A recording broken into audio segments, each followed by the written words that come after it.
Hello students, welcome back to this channel. तो आज हम समझेंगे directive principle of state policy को। हम एक बार रिकैप लेते हैं। हमारा चैप्टर चल रहा था chapter 2, that is rights in the Indian constitution. तो ये चैप्टर 2 जो है आपके इंडियन कॉन्स्टिट्यूशन एट वर्क, जो एनसीईआरटी बुक है क्लास 11th की, वो हम कवर कर रहे थे। मोस्ट प्रोबेबली ये चैप्टर ट्राई करेंगे हम इस लास्ट पार्ट में ख़त्म कर दें। अगर नहीं हो पाया, अगर लंबा होगा ये, तो मैं दूसरा पार्ट भी लेके आ जाऊंगी, तो उसमें ये चैप्टर खत्म हो जाएगा, क्योंकि ये लास्ट टॉपिक है आपका चैप्टर 2 का।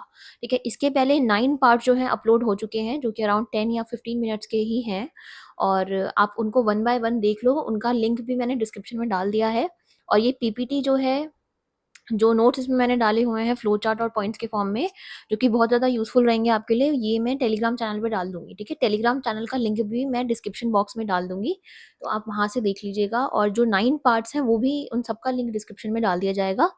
ठीक है, तो अब हम स्टार्ट करते हैं। हमारा टॉपिक क्या है? Directive principle of state policy. देखो, directive principle of state policy का मीनिंग समझो पहले क्या होता है।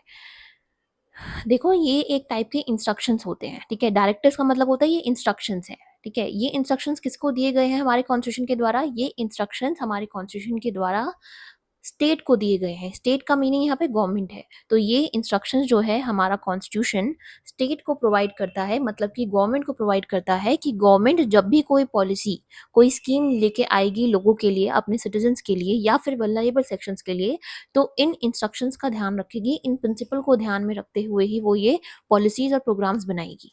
ठीक है, तो basically directive principle of state policy ये एक टाइप के इंस्ट्रक्शंस हैं जो कि स्टेट को दिए गए हैं हमारे कॉन्स्टिट्यूशन के द्वारा, कि वो पॉलिसीज और स्कीम्स बनाए। ठीक है, जैसे कि ये जब भी गवर्नमेंट कोई पॉलिसी बनाएगी तो उनको एक गाइडेंस की तरह उनके लिए काम करेंगे ये प्रिंसिपल्स। ठीक है, इसी को हम कह रहे हैं DPSP, directive principle of state policy. Example समझो कि डीपीएसपी में लिखा हुआ है कि आपको राइट टू वर्क इंश्योर करना है। गवर्नमेंट जो है राइट टू वर्क के लिए पॉलिसीज बनाई। तो गवर्नमेंट ने कौन सी पॉलिसी बनाई? मनरेगा पॉलिसी बनाई। ठीक है, महात्मा गांधी, जो मनरेगा पॉलिसी है ना, Mahatma Gandhi national rural employment guarantee act, जिसमें 100 दिन का काम मिलेगा। ठीक है, पेड वेजेस मिलेंगी, पेड वर्क है ये। ठीक है, जो रूरल एरियाज में जो अनएम्प्लॉयड अडल्ट हैं वो इसमें इनरोल करा सकते हैं। तो ये right to work ensure, DPSP में प्रिंसिपल था राइट टू वर्क इंश्योर करने के लिए सरकार ने पॉलिसी प्रोग्राम क्या बनाया? मनरेगा बना दिया। ये मैं एक एग्जांपल दे रहा हूँ आपको। एक और एग्जांपल समझो कि डीपीएसपी में लिखा गया है कि स्टेट की जो गवर्नमेंट है उसकी ये ड्यूटी है कि न्यूट्रिशन लेवल और जो पब्लिक हेल्थ है उसको रेज करे। ठीक है, जो न्यूट्रिशन का लेवल है और जो पब्लिक की हेल्थ फैसिलिटीज है उनका लेवल बढ़ा दे। कौन बढ़ा दे? किसकी ड्यूटी है? गवर्नमेंट की ड्यूटी है। तो गवर्नमेंट ने क्या करा? ये प्रिंसिपल को ध्यान में रखते हुए गवर्नमेंट ने कौन सी पॉलिसी बनाई? गवर्नमेंट ने बच्चों के लिए जो मिड डे मील स्कीम है वो निकाली। ठीक है, आयुष्मान भारत स्कीम निकाली। जो आयुष्मान भारत स्कीम है बेसिकली वो जो पब्लिक हेल्थ के लेवल को रेज करना है उसके लिए लाई गई। ठीक है, न्यूट्रिशन लेवल को रेज करने के लिए बच्चों में मिड डे मील स्कीम लाई गई स्कूल में।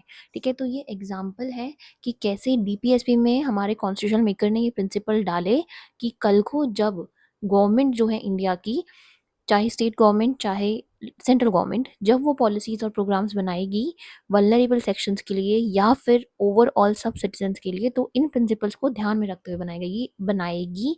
एक तरीके से ये फ्रेमवर्क है, एक रोड मैप है, जिसपे चलते हुए, जिन प्रिंसिपल्स को फॉलो करते हुए हमारी गवर्नमेंट को जो है पॉलिसीज और प्रोग्राम्स बनाने हैं। डीपीएसपी समझ आया? ठीक है, अब स्लाइड्स में से समझो कि क्या लिखा हुआ है, कैसे फंक्शन करती है डीपीएसपी। ठीक है, देखो, a separate list of policy guidelines is included in the constitution and list of these guidelines is called DPSP. Generally DPSP को हम गाइडलाइंस कहते हैं। ठीक है, क्योंकि ये गाइडेंस देती हैं, ये गाइड करती हैं हमारी गवर्नमेंट को जब वो पॉलिसी और प्रोग्राम्स बनाएगी। तो एक सेपरेट लिस्ट है, मतलब कि ये सेपरेट लिस्ट यहाँ पे ये कह रहा है कि डीपीएसपी को पार्ट 4 में आर्टिकल 36 से 51 तक डाल रखा है। अगेन जो कॉम्पिटिटिव की तैयारी कर रहे हैं, फोकस रखिए, जो मैं आर्टिकल्स बोल रही हूँ जब आप कॉपी पेन लेके बैठ रहे हो तो उसमें कहीं साइड में नोट में लिख लो ये कि डीपीएसपी जो है वो पार्ट 4 में है कॉन्स्टिट्यूशन के, आर्टिकल 36 से 51 तक है। ठीक है, ऑल्दो जो क्लास 11 के बच्चे हैं, जितना मैं कंटेंट इस स्लाइड में दिया हुआ है आप इसी को पढ़ते हुए चलिए। ठीक है, जो आपके एनसीईआरटी में गिवन है आपको उतना पेपर में लिख के आना है। ठीक है, तो directive principle of state policy क्या है? एक separate list of policy guidelines is included in the constitution and list of this guidelines is called the DPSP. ठीक है, अब हमें क्या समझना है कि डीपीएसपी इतना ज़्यादा ज़रूरी क्यों था, ठीक है? कॉन्स्टिट्यूशन मेकर्स ने ये प्रिंसिपल्स क्यों डाले? देखो, जब इंडिया को इंडिपेंडेंस मिली थी, जब इंडिया आज़ाद हुआ था, तो उसके सामने बहुत सारे चैलेंजेस थे, ठीक है? जिसमें से आप देखोगे कि पॉवर्टी को हटाना एक चैलेंज था, ठीक है? उसके बाद इकोनॉमिक डेवलपमेंट, ठीक है? एक चैलेंज था, इंडस्ट्री सेटअप करनी थी, एम्प्लॉयमेंट प्रोवाइड करनी थी सबको, ठीक है? हेल्थ फैसिलिटीज़ इंश्योर करनी थी, बेसिक फैसिलिटीज़ इंश्योर करनी थी। तो ये सब जो इतने सारे चैलेंजेस थे, इनसे डील करने के लिए हमारी गवर्नमेंट को कोई ना कोई एक रोड मैप तो चाहिए होगा, ठीक है? इसमें बोला गया है कि going to face many challenges, the foremost challenge is equality लेके आना और वेलबींग लाना सब सिटीजन्स के लिए। मतलब कि आप अगर इनक्वालिटी को कम करोगे तो इक्वालिटी को अचीव कर पाओगे, ये एक चैलेंज था, ठीक है? उसके बाद हर सिटीजन्स के लिए वेलबींग इंश्योर करना, क्योंकि जब सिटीजन्स की वेलबींग इंश्योर होगी तभी सही मायने में जो कंट्री है वो डेवलप हो पाएगा, तभी आप इकोनॉमिक डेवलपमेंट को अचीव कर पाओगे, ठीक है? इसी चीज़ को हम कह रहे हैं ह्यूमन डेवलपमेंट। हम एक टर्म समझते हैं ना, ह्यूमन डेवलपमेंट। आपने ह्यूमन की बेसिक नेसेसिटीज़ को पूरा कर दिया तो इकोनॉमी अपने आप डेवलप करने लग जाएगी, क्योंकि हर ह्यूमन जो है वो कैपेबल हो जाएगा काम करने के लिए, ठीक है? तो ये कहीं न कहीं चैलेंजेस चल रहे थे इंडिपेंडेंट इंडिया के लिए।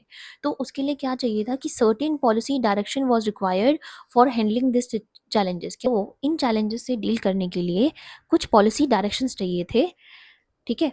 तो हमारे कॉन्स्टिट्यूशन मेकर्स ने सोचा कि डीपीएसपी को एज़ अ पॉलिसी डायरेक्शन हम डाल देते हैं, ठीक है? ताकि चैलेंजेस कल को हमारी जो गवर्नमेंट आएगी, इलेक्टेड गवर्नमेंट आएगी, वो डील कर पाए इन चैलेंजेस से, ठीक है? अब यहाँ पे देखो, जो हमारे कॉन्स्टिट्यूशनल मेकर्स थे ना, उनके माइंड में एक पॉइंट रेज़ हुआ उन सबके माइंड में कि अगर हमने ये जो हम प्रिंसिपल्स डाल रहे हैं, हमने इसको लीगली इन्फोर्सेबल बना दिया। लीगली इन्फोर्सेबल का मतलब क्या होता है? टर्म का मतलब समझो, मैंने फंडामेंटल राइट में भी समझाया था। अगर कॉन्स्टिट्यूशन मेकर्स ये सोच रहे थे कि अगर हमने डीपीएसपी को लीगली इन्फोर्सेबल बना दिया,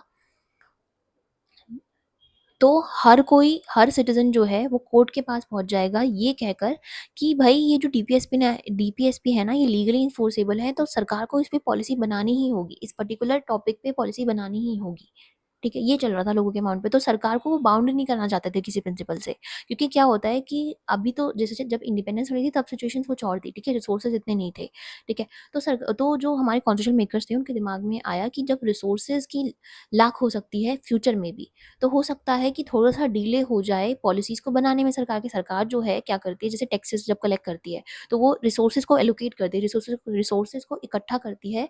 अगर उसे कोई पब्लिक फैसिलिटी के लिए कोई पॉलिसी प्रोग्राम बनाने हैं, अ अ, मान लो कि रूरल एरियाज़ में अगर उसे हॉस्पिटल डेवलप करवाना है, तो उसको टाइम तो लगेगा ना उस पॉलिसी को इम्प्लीमेंट करने में, इमीडिएटली तो नहीं हो पाएगा। अगर हमारे कॉन्स्टिट्यूशन मेकर्स इन गाइडलाइंस को, इन डीपीएसपी को लीगली इन्फोर्सेबल बना देते, तो ये एक तरीके का लीगल बर्डन हो जाता हमारी सरकार पे कि उसने उसको बनाना ही पड़ेगा। कल के कल अगर कोई कोर्ट में पहुंच गया तो उसको इमीडिएटली उस पे एक्शन लेना ही पड़ेगा। तो हमारे कॉन्स्टिट्यूशन मेकर्स ये नहीं चाहते थे।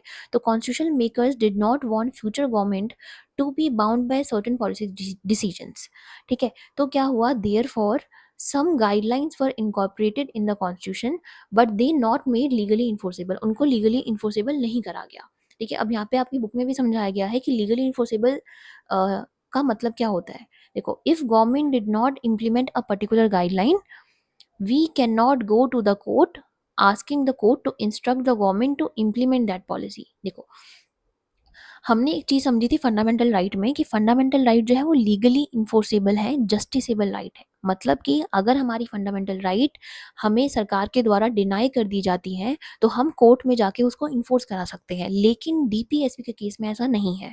अगर सरकार किसी पर्टिकुलर एरिया में पॉलिसी नहीं बना रही है तो आप कल को कोर्ट में जाके जज से ये नहीं बोल सकते कि आप जजमेंट दीजिए कि सरकार इस पर्टिकुलर एरिया में पॉलिसी बनाए, क्योंकि वो लीगली इन्फोर्सेबल नहीं है डीपीएसपी, वो जस्ट नॉन जस्टिसेबल है, ठीक है? एक तरीके से आप समझो कि एक गाइडलाइंस है जिसको सरकार को पॉलिसी बनाते हुए ध्यान में रखना है बस, ठीक है? उसकी हेल्प करने के लिए सरकार की हेल्प करने के लिए ये डायरेक्टिव प्रिंसिपल्स डाले गए हैं, ठीक है?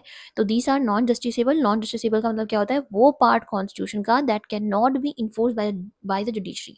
जब भी हम बोलते हैं कि कोई पार्ट कॉन्स्टिट्यूशन का नॉन जस्टिसेबल है, जैसे कि डीपीएसपी नॉन जस्टिसेबल है, तो उसका मीनिंग होता है कि ये जुडिशरी जो है सामने आके इस पार्ट को इन्फोर्स नहीं करवा सकती है, ठीक है?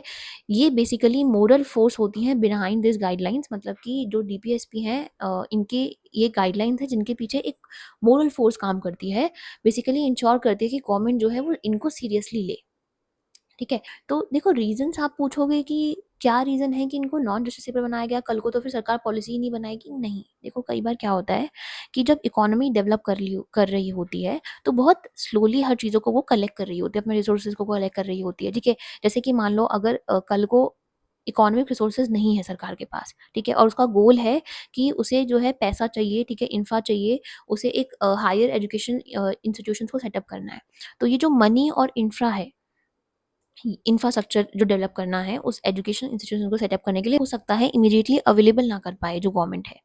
तो इसीलिए डीपीएसपी को नॉन जस्टिसेबल बनाया गया कि सरकार को भी टाइम दो सोचने का इन प्रिंसिपल्स को ध्यान में रखते हुए। ठीक है? तो ये एक तरीके का टारगेट की तरह एक्ट करती हैं, कोई लीगल बाउंडेशन नहीं लगाती हमारी सरकार पे। ठीक है? तो ये तो समझो कि डीपीएसपी एक लॉन्ग टर्म गोल्स हैं जिसको धीरे-धीरे सरकार जो है इन एरियाज़ में पॉलिसी बना के फुलफिल करना चाहती है लोगों की एस्पिरेशंस को। ठीक है? जो ये डीपीएसपी जो है हमारी इस स्लाइड में जो हमने पढ़ा, एक बार उसको कंक्लूड करते हैं कि directive principle of state policy जो है, ये एक तरीके की इंस्ट्रक्शंस हैं जो कि गवर्नमेंट को दिए जाते हैं, जब वो पॉलिसीज़ और प्रोग्राम बनाएगी तो इन इंस्ट्रक्शंस को ध्यान में रखेगी, ठीक है? और ये पार्ट 4 में है, आर्टिकल 36 से 51 तक दे रखा है, ठीक है? उसके बाद हमने समझा कि इंडिपेंडेंट इंडिया बहुत सारे चैलेंजेस फेस कर रहा था, उन चैलेंजेस से डील करने के लिए पॉलिसी डायरेक्शंस को डाला गया संविधान में हमारे कॉन्स्टिट्यूशनल मेकर्स के द्वारा। At the same time constitutional makers ये नहीं चाहते थे कि कल को जब सिचुएशंस थोड़ी बिगड़े, कुछ चीज़ें चेंज हों, रिसोर्सेज़ कहीं लैक कर जाए, तो हमारे सरकार पे ये पॉलिसीज़ बाउंडेशंस ना बने।